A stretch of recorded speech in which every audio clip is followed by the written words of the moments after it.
Welcome Dr. Isabelle to the podium. Okay, well, thank you very much all for being here, and I will try to stick to my time so that by 11 we get to those snacks that are already there. So it's my great pleasure to talk a little bit to you about the importance of wildlife and animal health to human health and give you a few more examples. I will be repeating a few things that those that were part of the trainings may already remember, and to some of you, this will be new. Mm. So those who already completed the training already know about these issues under this One Health concept, from zoonotic diseases transmissible between humans and animals, or antibiotic resistance, which we mentioned, food safety, impact of animal health, as well as vector-borne diseases. One Health is a lot more than just these big issues, and we have a big focus on the zoonotic diseases, but there is a lot more to this topic. So I'm mostly sharing with you actually infographics from other entities and organizations. I hardly made any myself, but you will see that it is United Nations, World Health Organization, and the likes who made these infographics. So it's not me making this stuff up, and they did really good materials.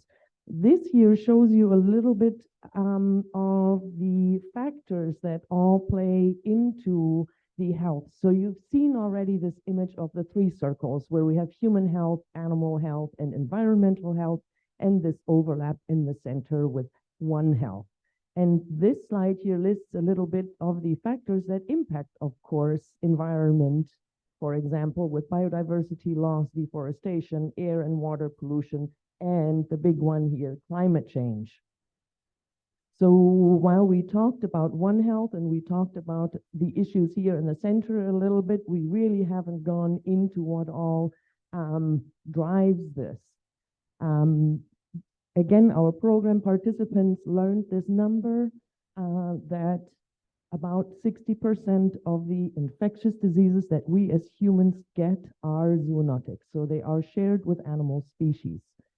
You also heard from us that about 75% of all emerging infectious diseases are indeed zoonotic, so shared with animals. And we had explained to you that emerging infectious diseases are the really bad ones that have the potential to turn into a pandemic, just like COVID did.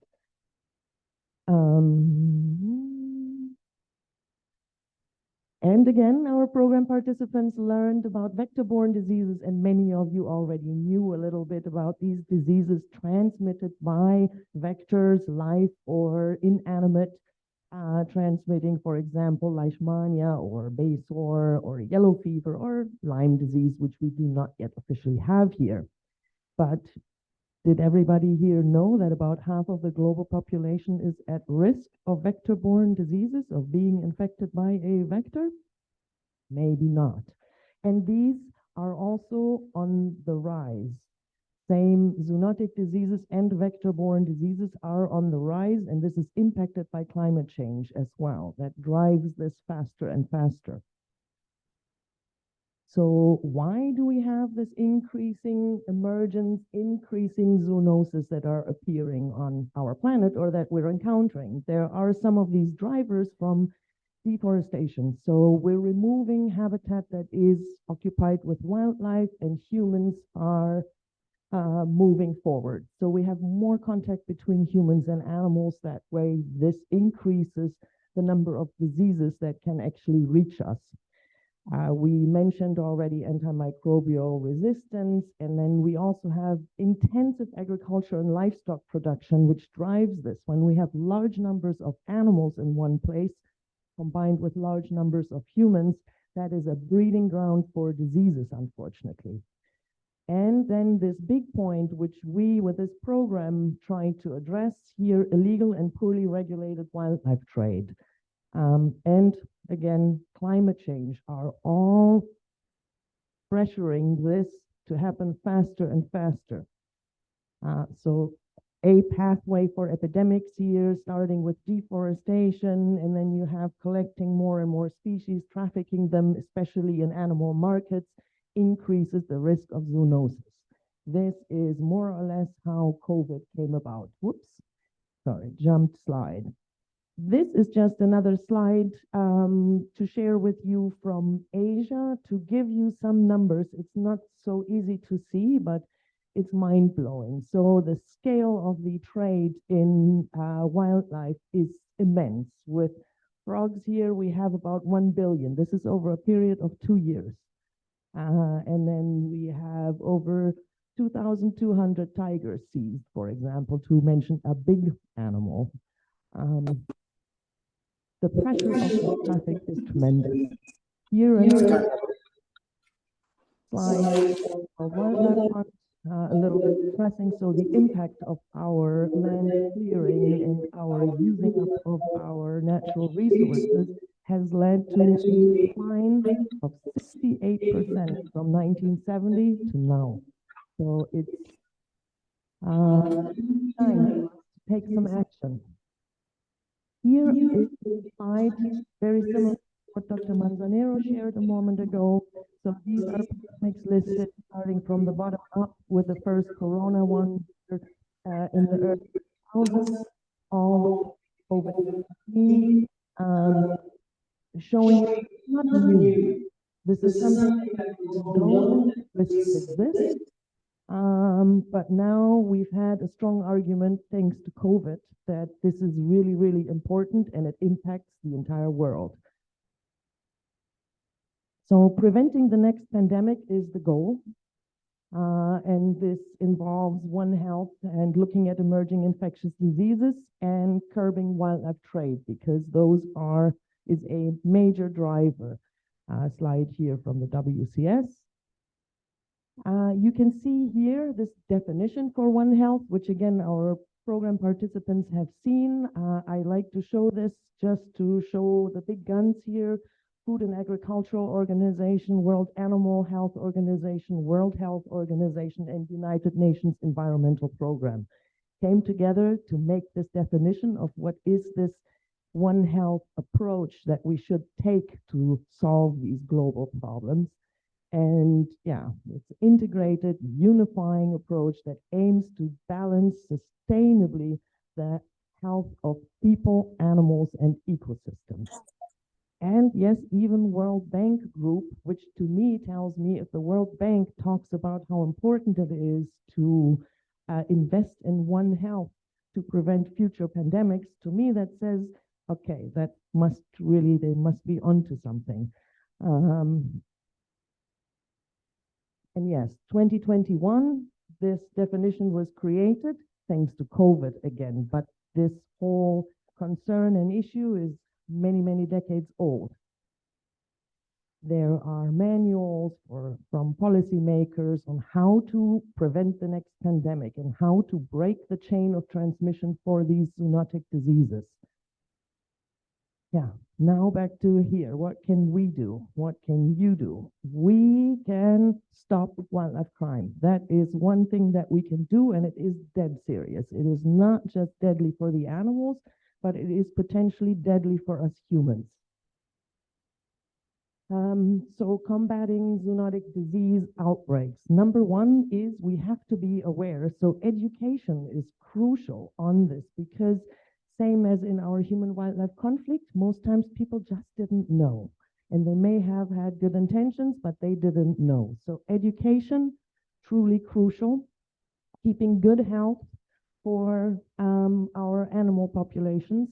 And then last but not least, very, very important, surveillance. So we need to track these diseases, and we need to do monitoring, not just of the mortality events when we find 20 animals.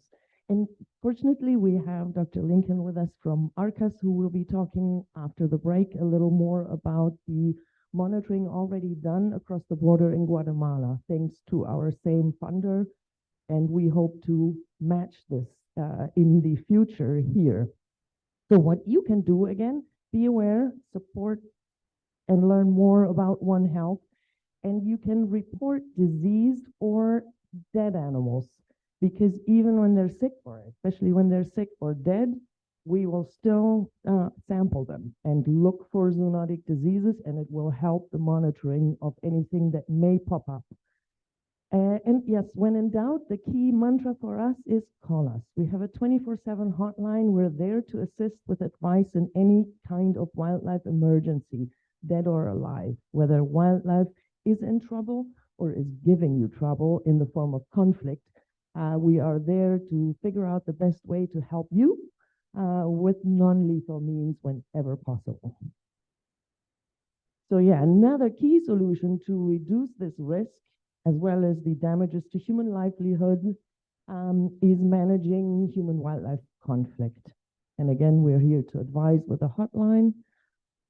I have to insert this plug-in really quick. Everybody should have an interest in deworming your dogs and in vaccinating your pets, because you want them to be healthy, but because you want to be healthy. They carry zoonotic diseases, for example, parasites, that are of special risk to kids. And then you already heard about rabies, and in the program, we talked a lot about rabies as well. That is something that is 100% preventable by vaccination and 100% fatal if you don't. Yeah, check out, we have the little QR code in the entrance there, and you can find all of our links to the social media pages, as well as our YouTube channel, where we have videos. So on top of the normal program lectures, we do have short presentations on rabies, on avian influenza, on mpox, and a few more for you to watch on the YouTube channel. And talk to your veterinarian about deworming and vaccination. So here is now a very personal one for me. What does this have to do with One Health? Some of you officers may have seen these vehicles. Question mark, anybody recognize this by chance? Maybe not. So this was last week. This is my friend's vehicle. That's where he was. That's where my mother was. And the driver is dead now. What happened? A horse. A horse was in the road. And what does that horse have to do with One Health? That horse was once owned by somebody, left in the road and left there. So it ran into traffic. It caused the oncoming traffic, this vehicle here, to veer over entirely into the opposite lane and frontally crash my friend's car and kill him. So what can we do? We can tend to animals that are in places where they're not supposed to be. Caring for and about animals does save human lives. And that, to me, is the most personal case I've had. I'm extremely happy to share with you that my mother is fine. She has 5 broken bones, but she's fine.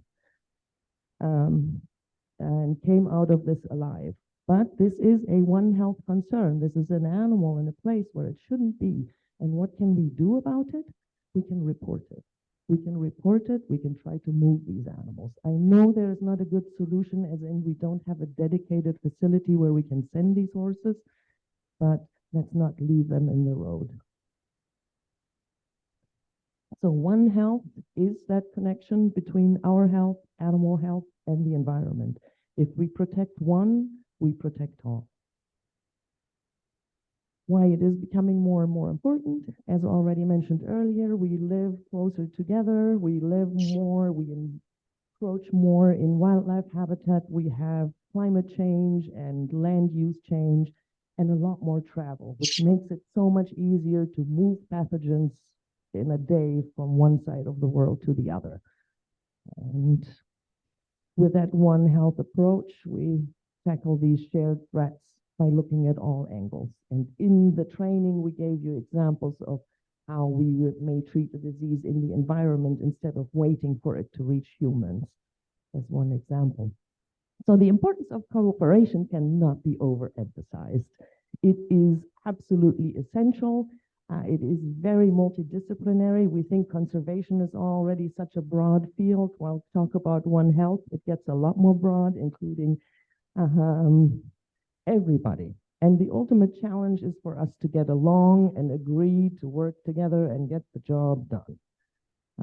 It's in our best interest. So again, it involves everybody from the veterinarians to the lab workers to the pet owners to policymakers and each and every one of you in this room.